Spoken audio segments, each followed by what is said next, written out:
नमस्कार शेतकरी बंधूंनो. नमस्कार नमस्कार. बंधूंनो, हा आमचा एक एक्सपेरिमेंटल किंवा प्रायोगिक शेत आहे आणि हे शेत हा ब्रह्मानंद सांभाळतो. याचं नाव ब्रह्मानंद मंदाडे. नमस्कार कर शेतकऱ्यांना. नमस्कार. तर इथे आमची प्रायोगिक शेतीच असते. तर इथे हा कापूस जो लावलाय ही एक अर्ली व्हेरायटी आहे, राशीची स्विफ्ट नावानं. तर ब्रह्मानंद मला सांग की हा लहान मोठा काय? सुरुवातीला आपली लावगण फिसकली होती.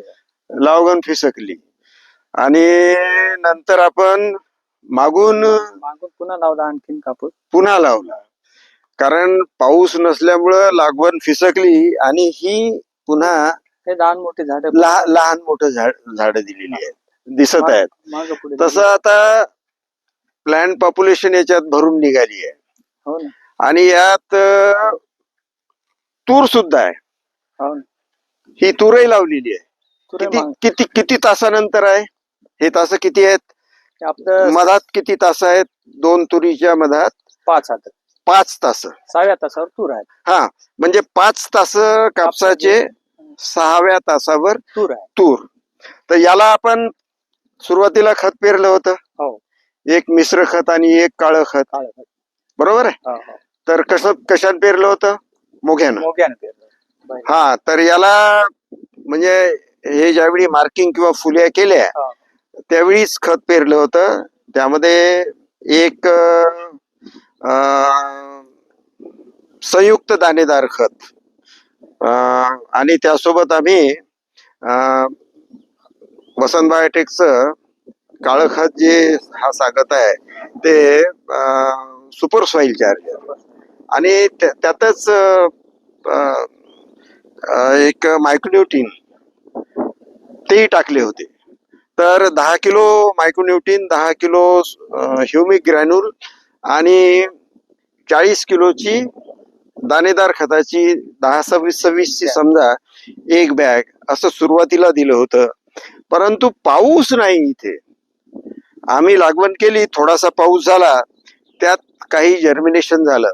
विहिरीला सुद्धा आमच्या भरपूर पाणी नाही. त्यामुळं कसं आहे की भरपूर पाणी देता नाही आलं, परंतु त्या सुरुवातीचं जे काही पाणी दिलं त्यावर हे जर्मिनेशन झालंय. हा कापूस मोठा आहे आणि हा कापूस लहान आहे, हा नंतर लावलेला आहे. तर याच्यावर आपण फवारण्या किती झाल्या? मला वाटते एकच झाली. एक कॉन्फिडरची फवारणी आहे.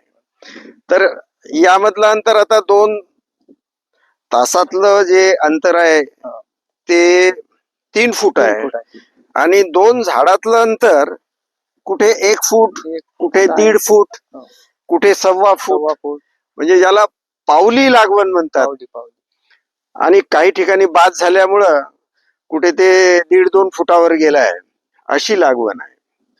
तर हा प्लॉट आम्हाला डेव्हलप करायचा आहे. ही जी तूर आहे यामध्ये ही अर्ली व्हेरायटी आहे. ही 120 दिवसात येणारी तूर आहे. तर कापूस आणि तूर म्हणजे दोन्हीचा हंगाम सोबतच करता येईल या हिशोबानं ही तूर लावली आहे.